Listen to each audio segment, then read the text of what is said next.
Recorded Books presents The Hitler Years, Volume 2, Disaster, 1940 to 1945, by Frank Mcdonough, narrated by Paul Mcgann. Introduction. Over 2 volumes, The Hitler Years tells the dramatic and horrific story of the Third Reich from 1933 to 1945. I adopt a chronological narrative framework, and each chapter deals with a specific year in vivid detail. The first volume, Triumph, covered the period from January 1933 to the end of December 1939. It charted the behind-the-scenes intrigues that brought Hitler to power, the destruction of democracy in Germany, the brutal removal of his political opponents, including the Night of the Long Knives, and the evolution of Nazi anti-Jewish policy. It also revealed the caution Hitler adopted in domestic affairs, and especially in foreign policy, and his instinctive ability to exploit shifting political events. In the end, I argued that Hitler's fundamental belief that only a war could bring Germany the living space it required in order to become a genuine superpower led directly to the conflict with Poland, France, and Britain that began in September 1939. This second volume, Disaster, covers the years from 1940 to 1945, when Germany went from the zenith of its military power to comprehensive defeat. Accordingly, the central focus of this book is on Germany's role in the Second World War, particularly the military progress of the war, and the key turning points for Germany.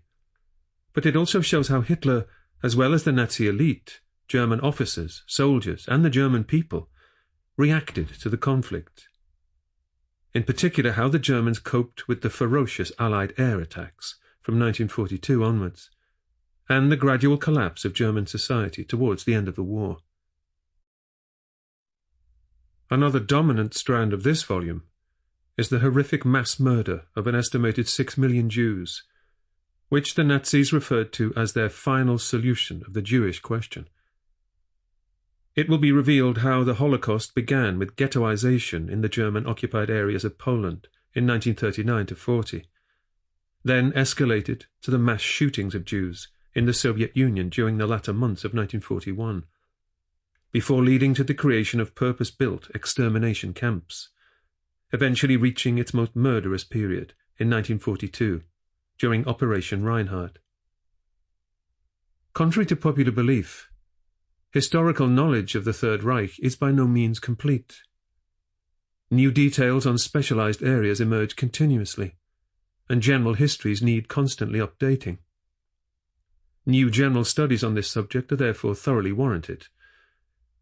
Hitler biographies appear even more regularly, but they fail to explain the fact that there is no comprehensive collection of sources relating to how Hitler exercised his power as Führer, because near the end of the war he ordered the destruction of his most confidential private papers. Indeed, Hitler biographies are not really about Hitler at all, but record what other people thought about him. Some are general histories pretending to be biographies. It is really a distortion of history to see the Third Reich through the narrow prism of Hitler's mind. It must be understood that Hitler was one important ingredient in the historical events which unfolded, but he was ultimately powerless to control those events.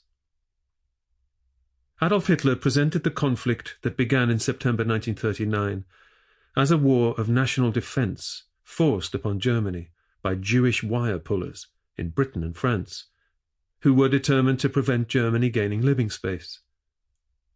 The same argument was used to justify the German attack on the Soviet Union in June 1941.